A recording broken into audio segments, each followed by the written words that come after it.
Your brain is 50,000 years old, but it's currently being outmaneuvered by an intelligence that updates every 2 weeks. Right now, a line of code is hunting for the exact neurochemical backdoor that kept your ancestors alive, and it's using it to keep you scrolling. We think we're choosing what to watch, but in 2026, the algorithm has moved beyond simple clicks. It is now a prediction engine fueled by satisfaction signals. It's no longer just guessing your interests. It's exploiting your primal instincts for survival and dopamine. You aren't just the user anymore. You're the training data. This is how AI exploits your 50,000-year-old brain. And today, we're looking for the exit. You believe your thoughts are your own.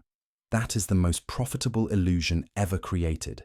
And the 2026 algorithm trap is designed to make sure you never question it. Look at the device you are using to hear my voice. You think you are the one in control. You think you decide when to scroll, when to click, and when to stop. That is the first lie. The system wants you to believe you are the driver. But the truth is, you are just a passenger in a vehicle that locked its doors a long time ago. The cost here is not just your time. We talk about screen time like it is a budget to be managed. That is a distraction. The real cost is your ability to generate a single, original thought that was not planted there by a prediction model. Think about the last decision you made. Maybe it was a video you clicked on. Maybe it was a pair of shoes you bought. You felt a desire. You felt a pull. You acted on it.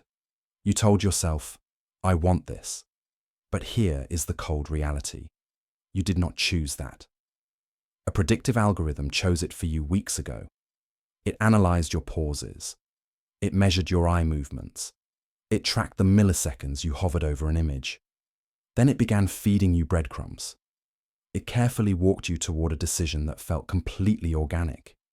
It felt like your idea, but it was a calculation. We are calling this the 2026 algorithm trap. We are approaching a point where the prediction engines become better at knowing you than you know yourself. This is not science fiction. It is happening in the server farms processing your data right now. And notice how this makes you feel. You might feel defensive. You might think, not me, I am too smart for that. That reaction, the algorithm predicted that too. This is not about your intelligence. This is not about your willpower. If you feel exhausted, scattered, or constantly reactive, it is not because you are broken. It is because you are under attack. You are a biological organism with a 50,000-year-old brain, trying to survive inside a digital environment designed to dismantle your defenses. Most people sleepwalk through this. They let the current take them. But you are here because you suspect something is wrong. You can feel the friction. By the time we finish, you will never look at your feed the same way again. You will see the invisible rails. You will recognize the manipulation in real time.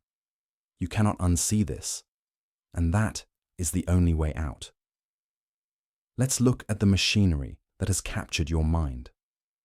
To understand why you feel powerless against this new breed of artificial intelligence, you have to stop looking at the screen and start looking at the hardware inside your skull.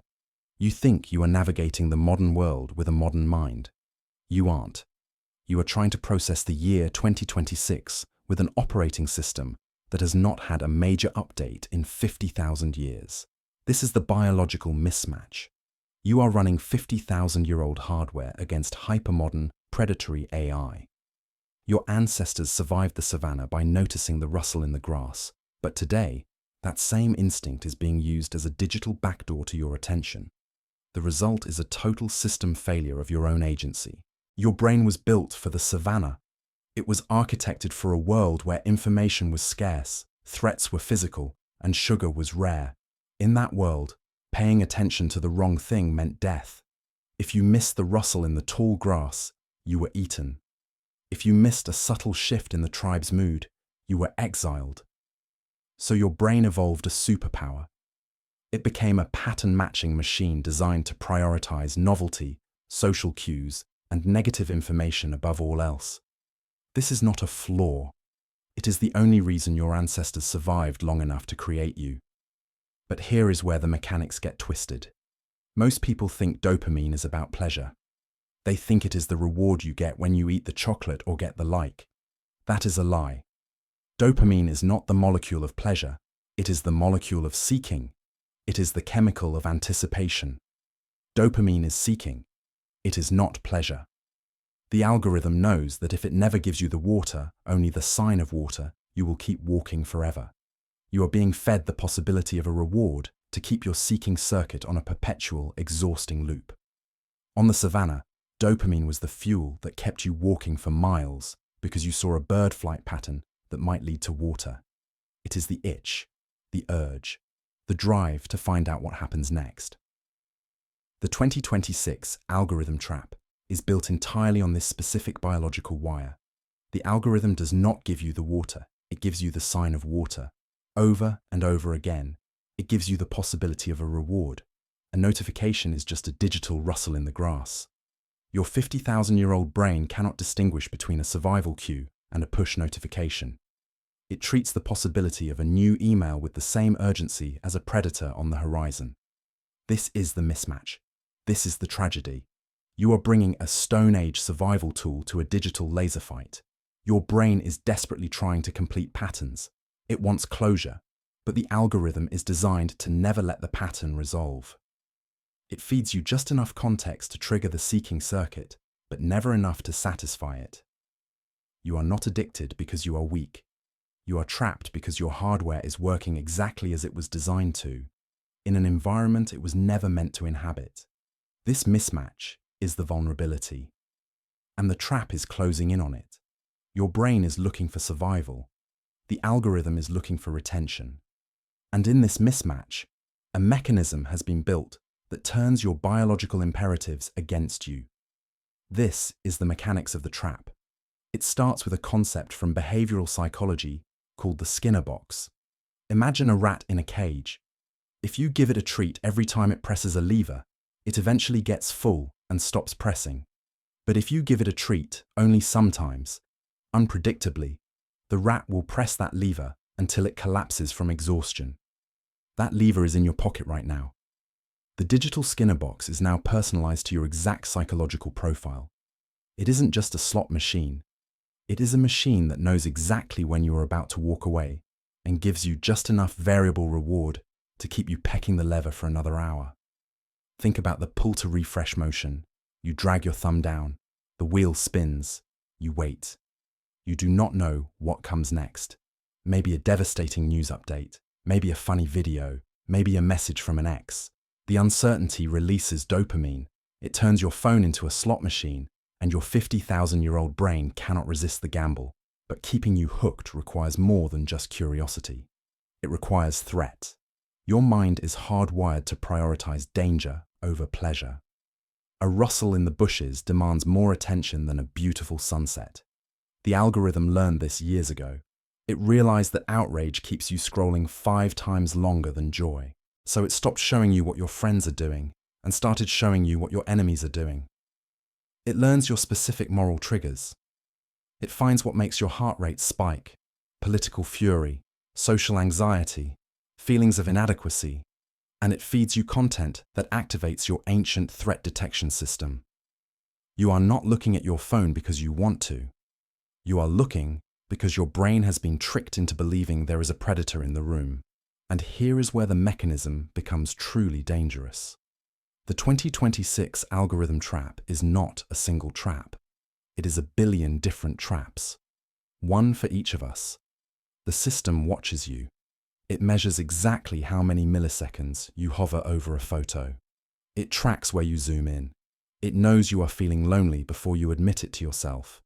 It knows you are insecure about your finances before you check your bank account. It takes that data and builds a custom reality designed to hold your focus indefinitely. If you are prone to jealousy, it shows you people living better lives. If you are prone to anger, it shows you injustice. This is not just advertising. This is the weaponization of your own psychology. It is shaping your emotional state, your beliefs, and your perception of the world without your consent. It keeps you in a state of constant, low-level emotional manipulation. And while your ancient brain is busy fighting these digital ghosts, you are losing something tangible in the real world. You are losing the ability to choose what happens next. Let's look at your last 24 hours. Think about that new show you started watching, or that restaurant you suddenly felt the urge to try, or that political video that perfectly articulated exactly what you were already feeling. You have a story in your head about how you found those things. You stumbled upon them. You discovered them. You exercised your taste and your autonomy. That story is a lie. You did not discover anything. You were served. You are walking down a path that was paved exactly 3 seconds before your foot hit the ground. The algorithm calculated the trajectory of your attention, predicted the exact flavor of dopamine your brain was craving, and placed that discovery right where you would trip over it. This is the illusion of discovery. And it is dangerous because it feels like freedom. But it is actually a cage. When you believe you are choosing, you lower your defenses. You stop questioning why this specific piece of information is in front of you. You stop asking what agenda it serves. You just consume it because it feels like yours. But there is a physical cost to this trap too. Have you noticed how exhausted you feel at the end of a day where you did almost nothing physically demanding? You sat, you scrolled, you watched. Yet by 7 p.m., you feel completely drained. That is not laziness. That is decision fatigue. Every time you scroll past a video, your brain makes a micro-decision. Watch or skip, like or ignore, read the comments or keep moving. You are making thousands of these tiny, meaningless choices every single hour. Your brain has a finite amount of decision-making energy for the day. The algorithm knows this. It hijacks that energy. It bleeds your cognitive tank dry on trivial inputs. So when a truly important decision arrives, a choice about your career, your health, or your future, you have nothing left. You take the path of least resistance because your willpower was stolen, one swipe at a time. This is cognitive theft. You are making over 1,000 micro-decisions every single hour you spend on the feed. By the time you need to make a decision that actually matters for your life, your cognitive tank is empty. Your willpower didn't fail. It was systematically harvested. But the terrifying part is not what you see. It is what you do not see. This is the hidden cost most people never calculate. The algorithm works by prediction. It builds a model of who you are, and then it feeds you a world that fits that model. That means anything that challenges you, anything that contradicts your current worldview, anything that might force you to grow in an uncomfortable direction. It simply disappears. Your world is shrinking. The map is getting smaller.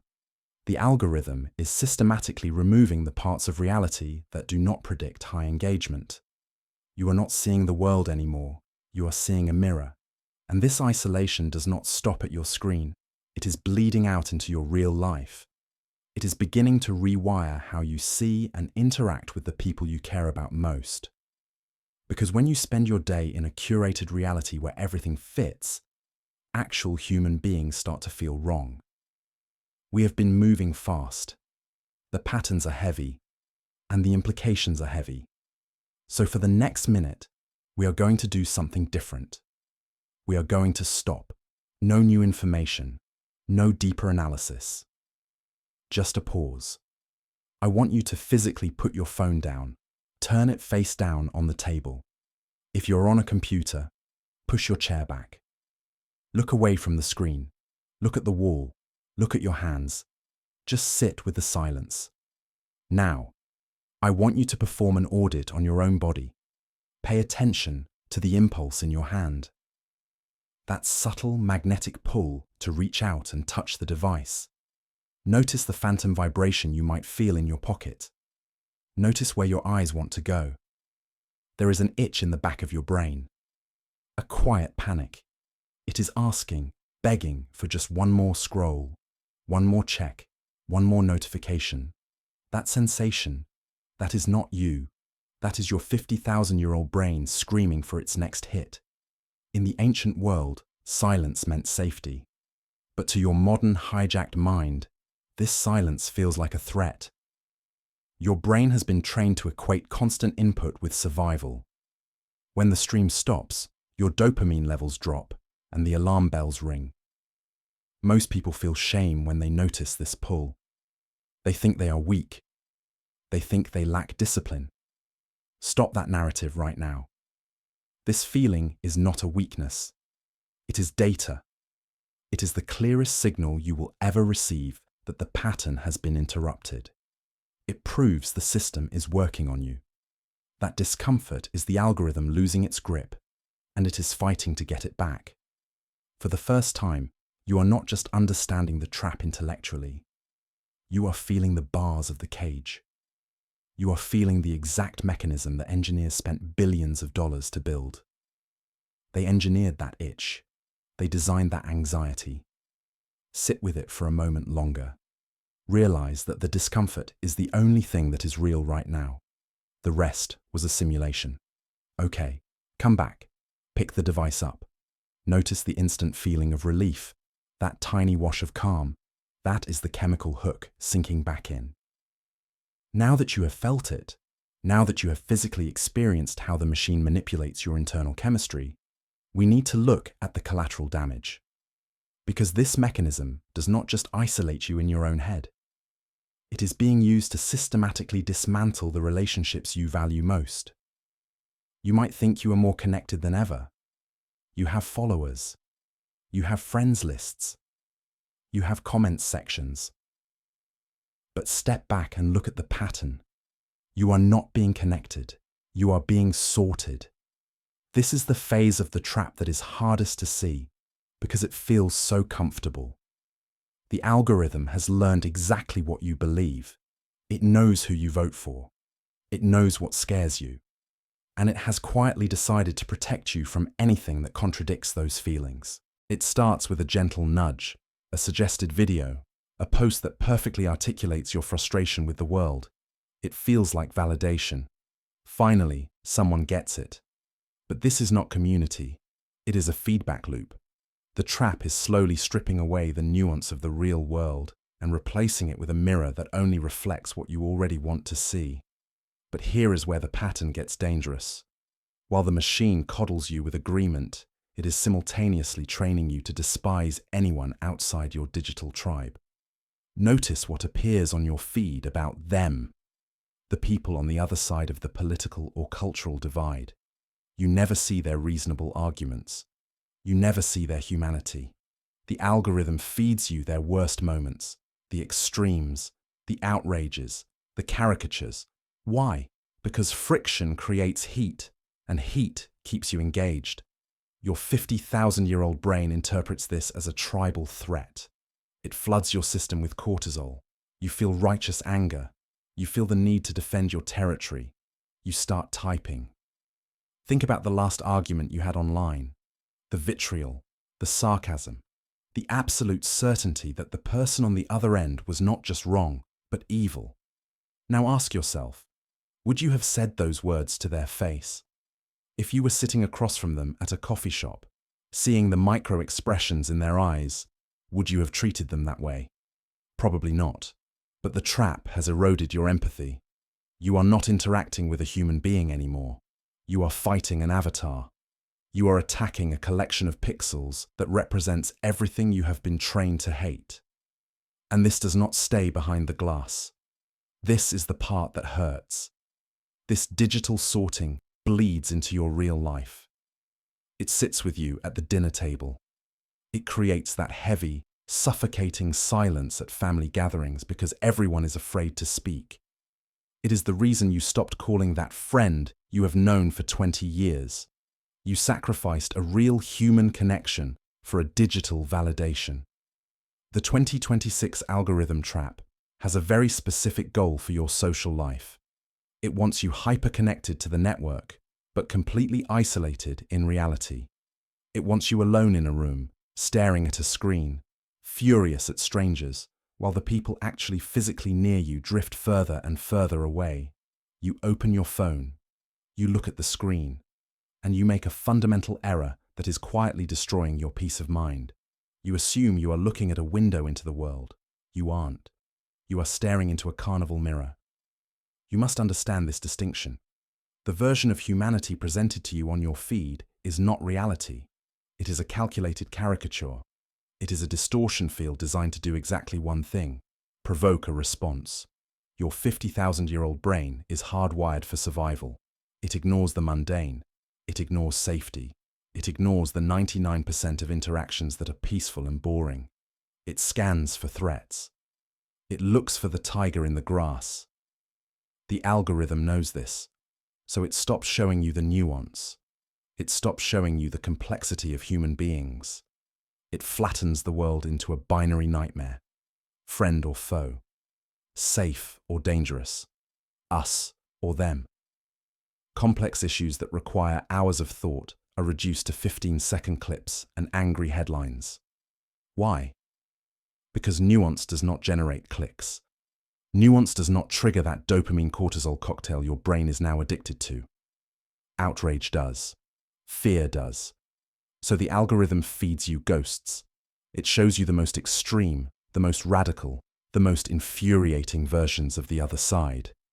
And your ancient brain, thinking it is gathering survival data, latches on. But here is where the damage becomes permanent. This is not just entertainment. This is training. Every single time you scroll, you are being conditioned. You are being trained to spot the ideological enemy. You are being trained to find the flaw in the argument before you have even finished reading the sentence. You are being trained to prepare for a fight that is not happening. Think about how you feel after 20 minutes of scrolling. Are you calmer? Do you feel more connected to your community? Or do you feel a low-level hum of anxiety and hostility? That hostility is not an accident. It is the product. You are being conditioned for perpetual conflict. You start projecting these digital ghosts onto the real people around you. You stop seeing your neighbor as a person with a bad day. You see them as a representative of the enemy you just fought online. You have to stop and ask the uncomfortable question: who benefits from you seeing the world this way? Who profits when you are terrified of your own species? Your anxiety is not a flaw in the system. It is the fuel source. The algorithm does not care about truth. It cares about retention. And nothing keeps you glued to the screen like the terrifying conviction that the world is burning down around you. But the fire is not real. You are just looking at a ghost. There is a ghost living in a server farm halfway across the world, and it wears your face. Every time you pause on a video, every time you click a link, every split-second hesitation before you keep scrolling, you are feeding it. You are building a digital copy of yourself, data point by data point. But here is the unsettling truth. This digital twin is not actually you. It is a caricature, a flat, predictable version of your personality. The algorithm does not want your complexity. It does not care about your contradictions or your hidden potential. It wants a version of you that is easy to categorize, easy to predict, and most importantly, easy to sell to. This is the identity forgery at the heart of the trap. The machine takes this simplified model, let's call it data you, and it starts treating you like it. It feeds you content that data you would like. It shows you arguments that data you would agree with. It offers you products that data you is statistically probable to buy. And because the human brain is an adaptation machine, you respond. You click the link, you watch the video, you buy the product, you confirm the model. Do you see the loop? The algorithm is not just watching you anymore. It is training you. It is slowly narrowing your world until you fit perfectly inside the box it built for you. You become more predictable. You become less complex. You start to resemble the caricature more than the human being. Think about the last time an advertisement felt too specific, not just relevant, but intimate. Maybe it showed you a solution to a problem you had not even spoken aloud yet. Maybe it knew you were lonely before you admitted it to yourself. That shiver you felt, that was the uncanny valley. That was the moment you realized the trap knows you better than you know yourself. But it only knows your weaknesses. It only knows your triggers. It does not know your potential. And that leads to the most dangerous question of all. If the algorithm is constantly reinforcing this simplified, profitable version of your identity, who are you forgetting to be? The algorithm is pruning your identity to make you more predictable and profitable.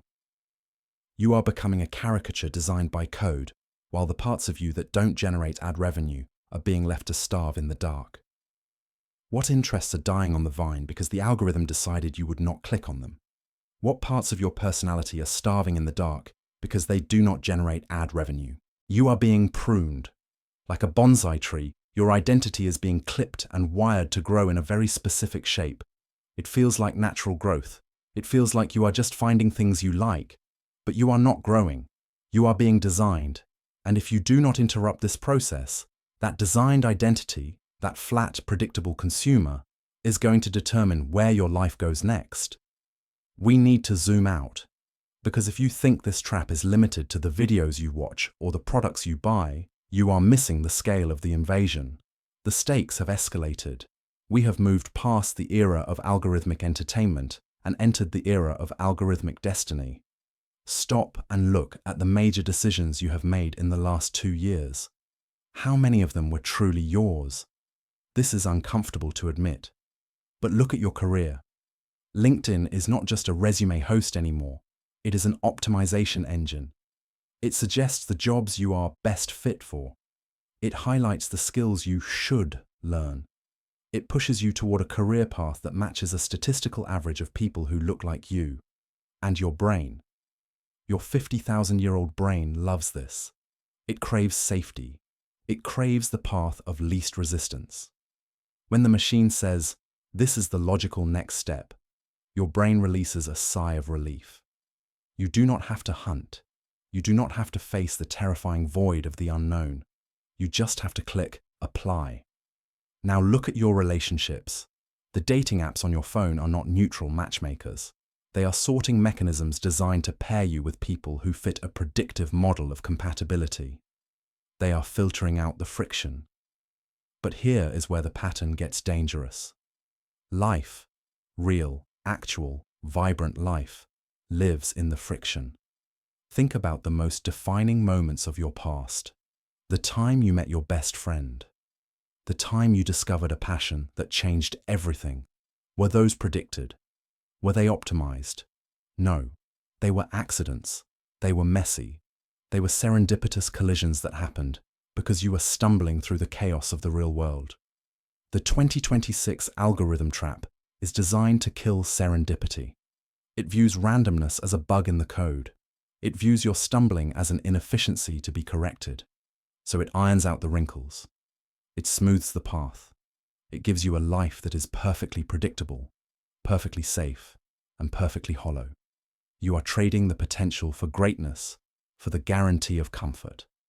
The algorithm suggests a life that feels good in the moment because it requires zero deep searching. No dark nights of the soul. No existential crises. Just a steady stream of next steps that gently guide you down a corridor you did not build. This is the ultimate theft. The trap is not just stealing your attention anymore.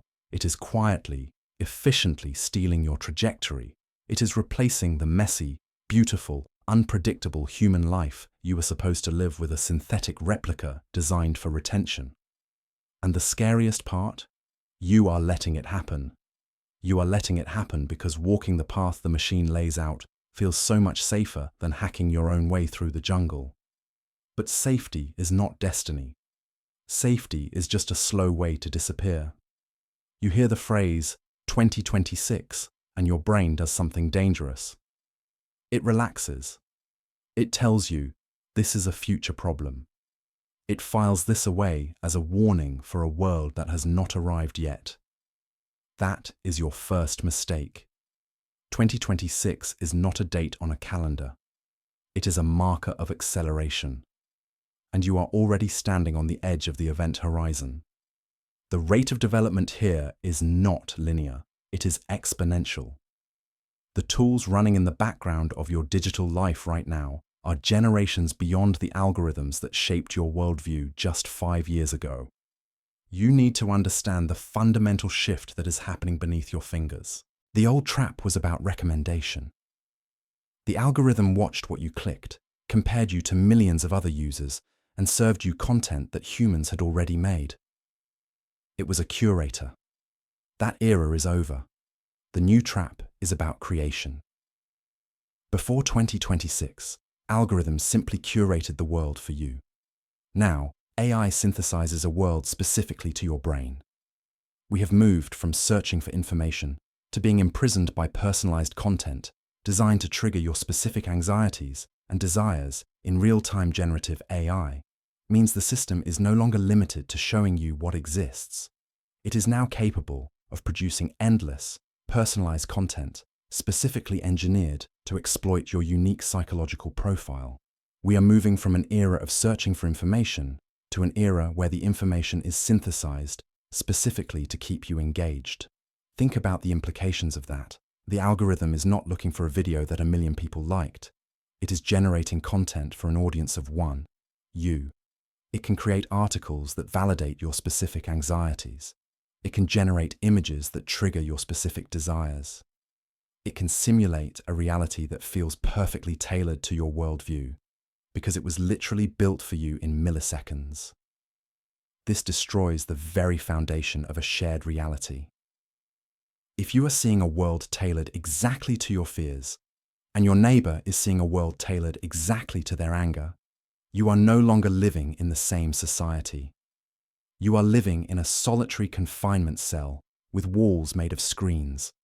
You will feel understood. You will feel validated.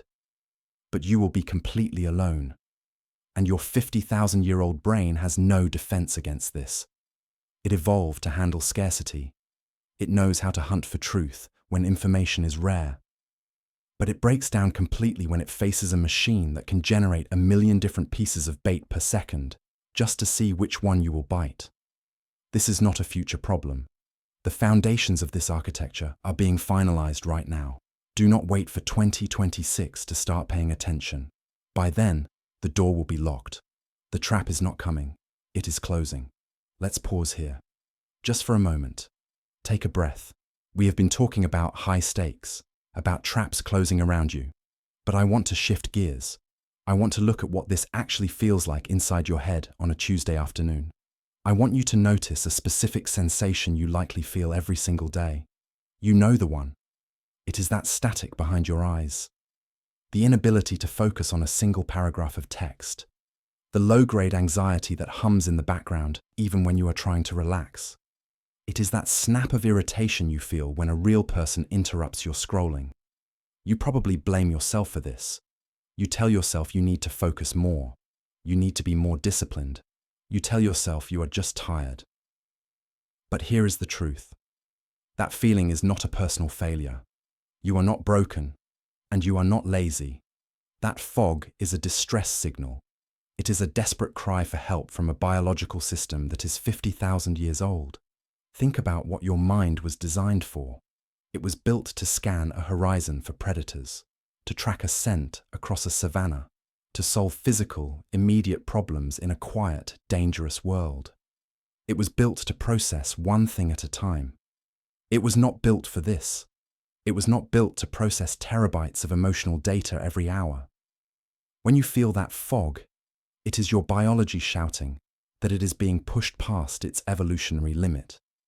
You need to learn to distinguish two very specific sensations. The first is curiosity, true curiosity. This feels expansive. It feels energized. You have a specific question. You go out. You find the answer. You feel satisfied. In this state, you are the hunter. You are pulling information toward you.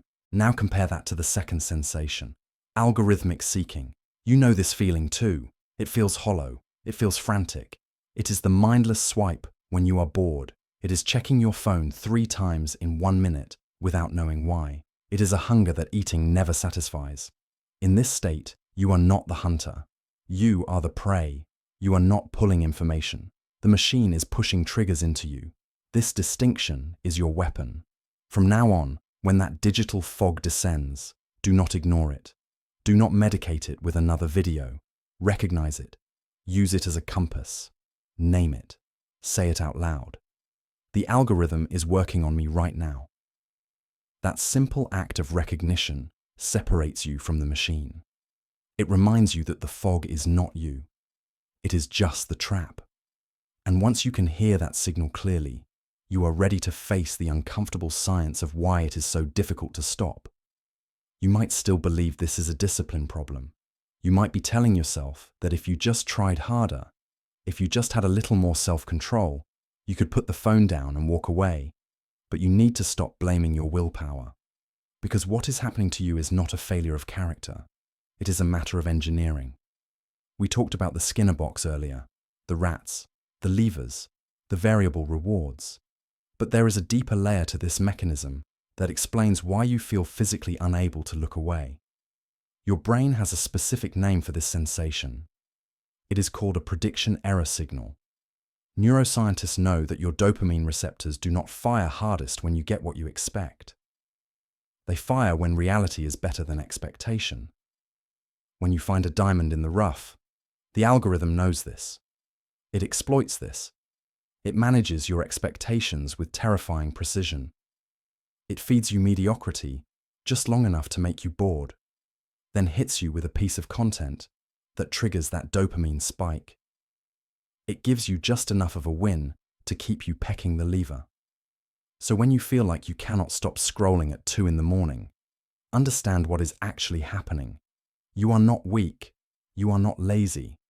You are a biological organism interacting with a supercomputer designed to exploit your survival instincts.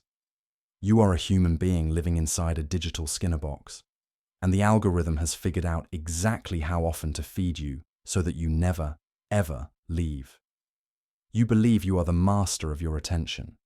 You think you are the one deciding what to click, what to watch, and when to stop. That feeling of autonomy is comforting. It tells you that you are still in charge. But that feeling is the lock on the cell door. The greatest trick the algorithm pulls is not forcing you to watch. It is narrowing your world until the only choices left are the ones it wants you to make. Think about a magician forcing a card. He fans the deck out. He tells you to pick any card you want. You reach out. You grab the 7 of diamonds. You feel like you made a free choice, but the magician manipulated the angle, the speed, and the presentation so that the 7 of diamonds was the only card you could possibly take. The algorithm is doing this to you 300 times a day. This is the illusion of the menu. When you sit at a restaurant, you choose between the steak or the salmon. You feel empowered, but you never stop to ask why those were the only 2 options. You do not see the ingredients that were left out of the kitchen. You do not see the meals that were not printed on the page.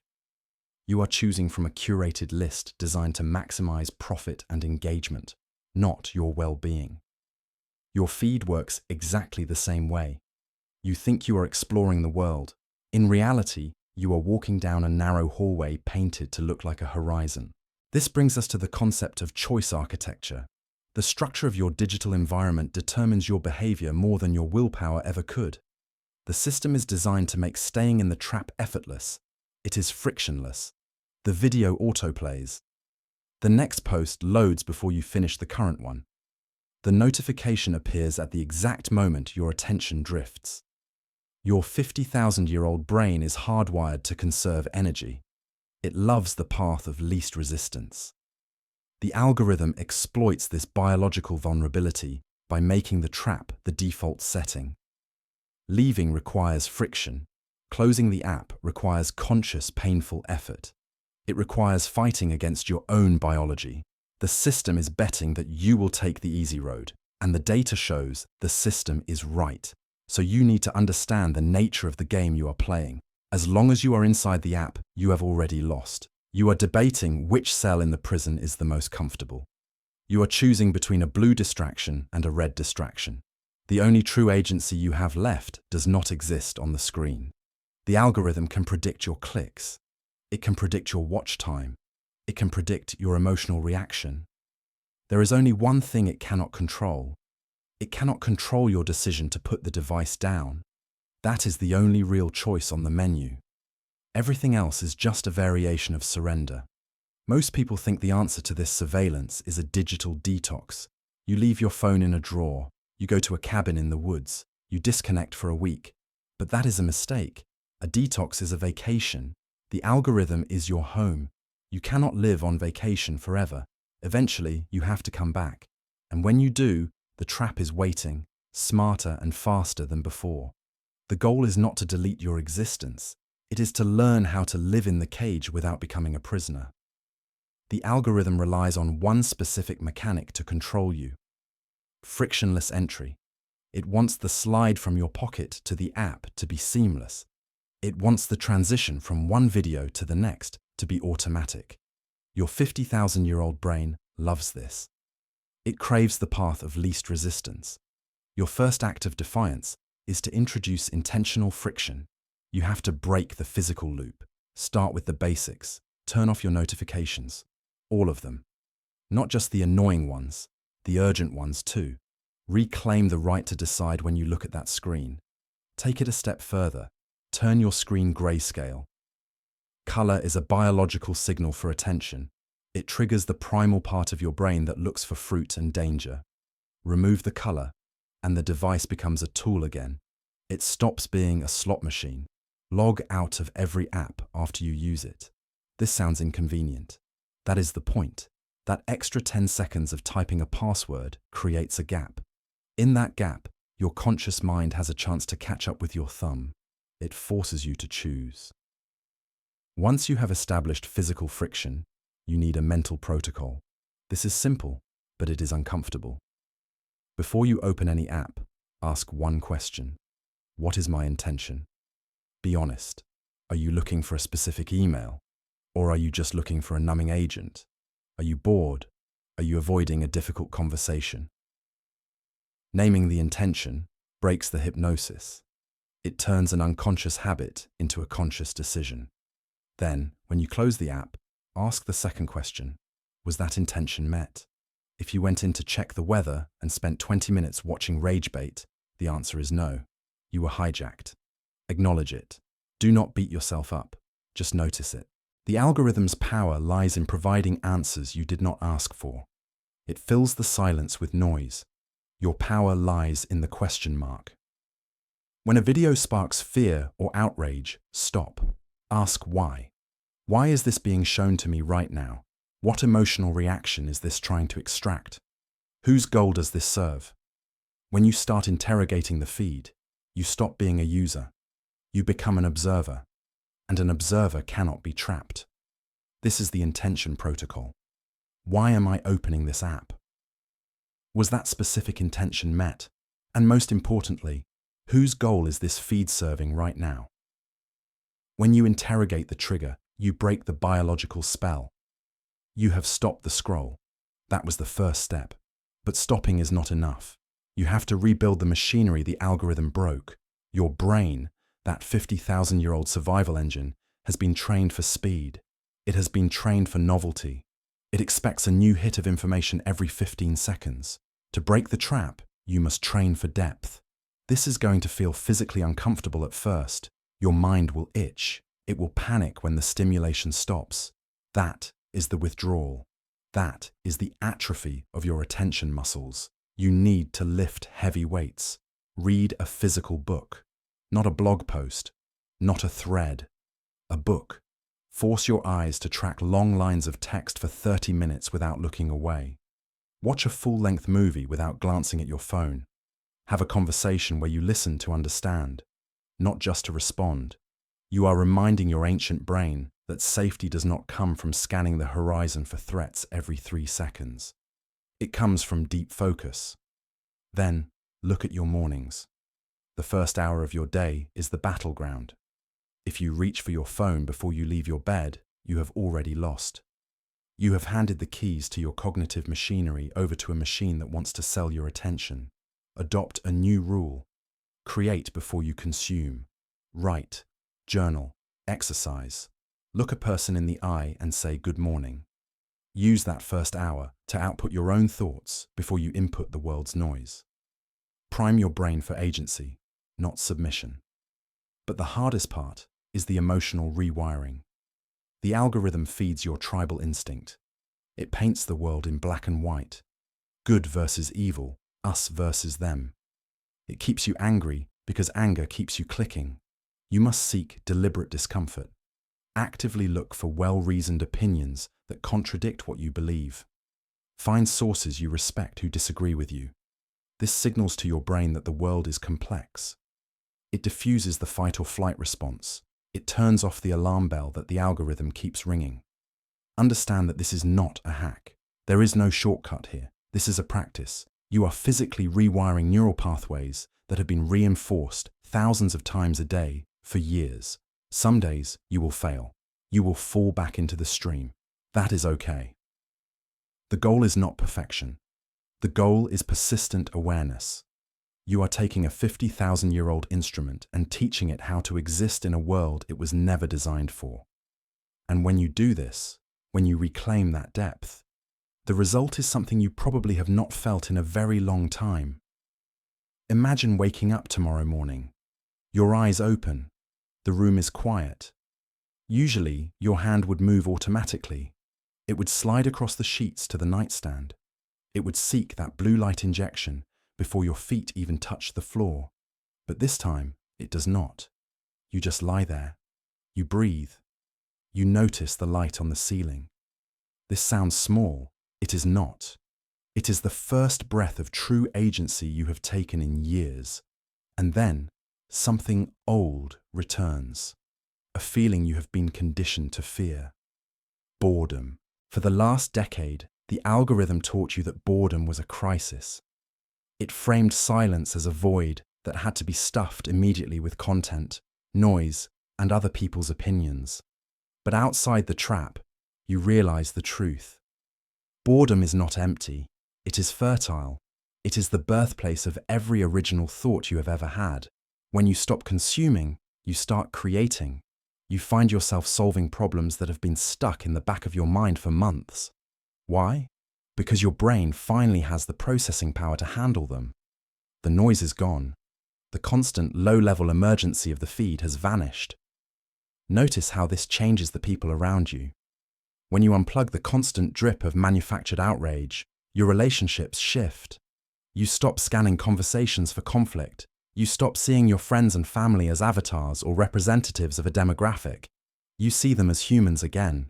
You listen, not to respond, not to win, but to understand. The anxiety that usually hums in the background of every interaction fades away because you are not unconsciously waiting for the dopamine hit of a reaction. You are present. You are actually there. This is the end game. This is what we are fighting for. The goal is not to throw your technology into the ocean or move to a cabin in the woods. That is a fantasy. The goal is to pick up the phone, use it for a specific purpose, a map, a message, a photo, and then put it down. No scroll, no loop, no time travel where you lose 40 minutes to an invisible script. You become the master of the tool again. It serves you. You do not serve it. This is what true digital agency feels like. It feels like waking up from a fever dream. The world is slower, but it is sharper. It is quiet. And for the first time in a long time, the life you are living actually belongs to you. Let's sit with this for a moment, because I know how this feels. Seeing the machinery behind the curtain, seeing how your own mind has been mapped, tracked, and exploited is not comfortable. It might even feel disheartening. You might look at the screen in front of you right now and feel a sudden, heavy exhaustion, like you have been tricked, like you have been playing a game you were structurally designed to lose. Allow yourself to feel that. It is a valid response to seeing the system for what it actually is. But do not stay there, because this discomfort, this sudden, sharp clarity, it is not a burden. It is not a curse. It is the only weapon that actually works against the trap we have discussed. The 2026 algorithm trap relies on one specific condition to function. It relies on your blindness. It relies on you reacting automatically, moving from trigger to action without a single moment of thought. It needs you to be a passenger in your own mind. But you are not a passenger anymore. You have taken away its primary advantage. I am not going to tell you that tomorrow will be easy. The technology is not going to slow down. The algorithms are going to get sharper, faster, and more aggressive.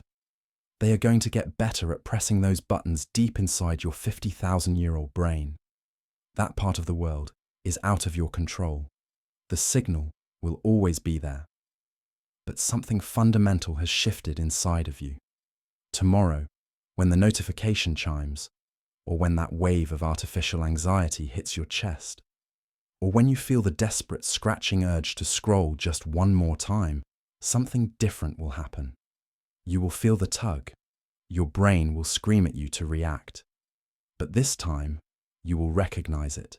Now, let's pause for a moment. Before you step back into the stream, I want you to perform one immediate act of agency. If you felt the digital fog lift during this video, hit the like button and subscribe.